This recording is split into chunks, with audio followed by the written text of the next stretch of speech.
Hello everyone. In this video, we'll be looking at how to create a professional website using GitHub Pages.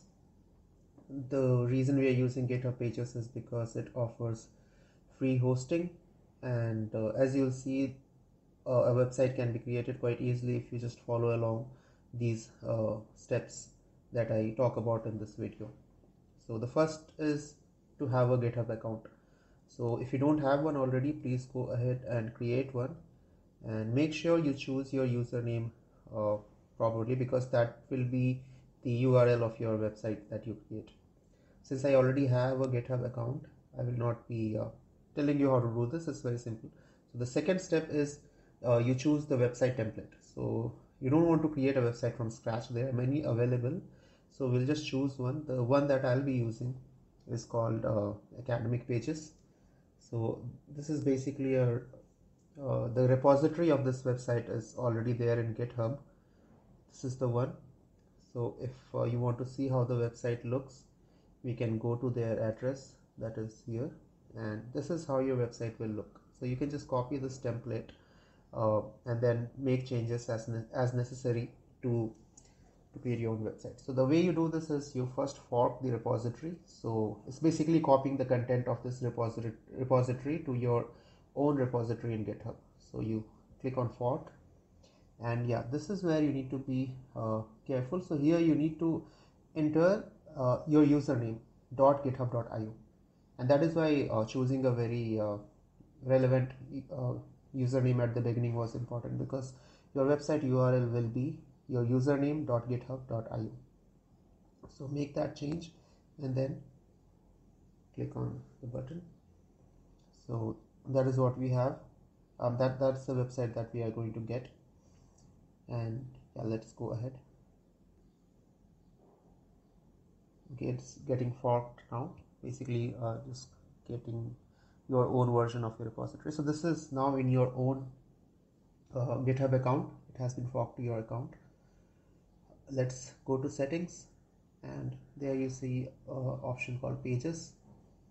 There we need to go to the sources right, correct, and we need to choose the branch. So there's only one branch in the repository, so we'll be building from our master branch, and then we save it.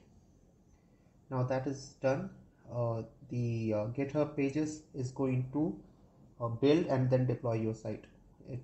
Because the academic pages that we saw earlier, it is using a framework called Jekyll. I am not very sure, I'm not very keen on the details because I'm not a website developer, but you can leave that job to GitHub. Basically it's going to build and deploy it for you, and it has. And when it has done that, when we click on the link, our website opens. So this is the website, right? This is optional. You can have a custom domain if you want. For that, basically right now your website is your username.github.io, but if you want it to be something like your own name or some other thing, then you need to buy a domain name. I have bought one because I wanted my website to be called dpcfd.com. So I bought one. So if you also buy, you can buy it from anywhere. If you buy one from Hostinger, this is what it'll look like. So this is the domain that I have bought. When I click on it, I see these details. So in order to use this custom domain, you need to create a record here. So manage DNS records. So when you this is what I've added already. The IP is of github.com. So you can create this record, and then once you have done that, you can go to your repository. First, let's go to the repository, and let's go to settings, pages. Here in custom domain, you can enter the domain that you have already set up, you have bought and set up. So mine is dpcfd.com, and I save that. So this is going to check if it exists, and it will add the necessary certificates.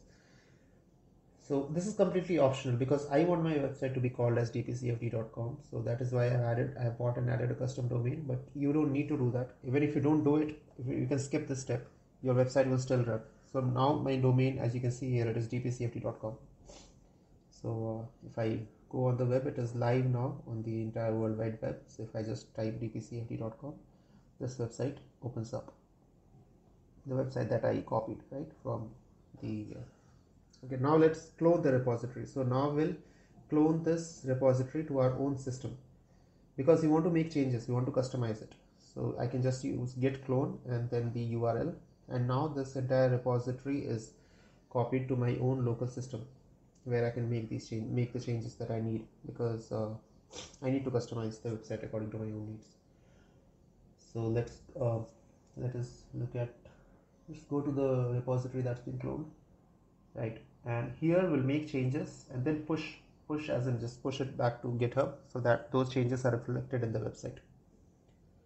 So let's open this entire folder in Visual Studio. This is all the files are here. So the changes, will be making the changes, and you can look for documentation. I'm just going to show you some of the basic things that I'm going to do. So I'll go to config.yml and I'll change a few things. I'll change the name to my name, and also I'll change the URL to the URL of my website, which is your username.github.io, right? So I'll remove this academic pages and replace it with Divya Prakash. Here you don't have to input the custom domain. You can, even if you have a custom domain, even then you can just use the username.github.io. If you don't have a custom domain, then you only have one option to use your own username here. So as I said earlier, that custom domain part is not essential. You can leave that out.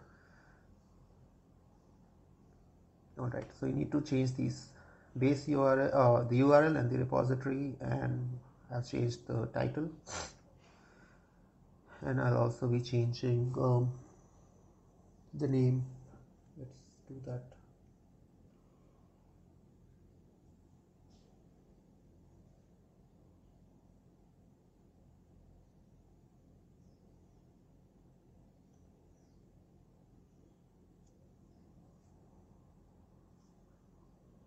Alright, so these are the changes that I have made. Now let's look at the status. Here it says that file has been modified. We'll add it, stage it. Okay, these are things that you should know beforehand. This is how do you stage and then commit in GitHub. So I committed my change and then I'll push it to the master branch on the GitHub website. I'll use the password and yeah. So it's been the update has been pushed to the GitHub repository. Let's do one more thing. Let's also add an image, the profile image right now. So let's go to the repository, go to the images folder, and here the profile.png is just a blank person. I'll just replace that with my own image, copy paste, and then once I've done that, I can see that that profile image has been changed. So I'll add that, stage that, and again commit it, and then finally, as earlier, push that to the GitHub repository. So I'll push that now.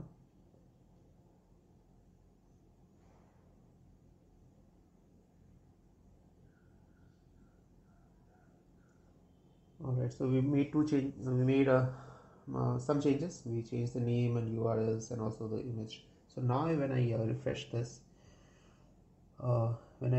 it'll take some time. So for the GitHub to build and deploy. Once some time has passed, you can just refresh, and then you can see that your changes are reflected here. So this is how you make a website in GitHub. I mean, using GitHub Pages. And hopefully it will be helpful to you to showcase your work, your blog on your website. Thank you for watching.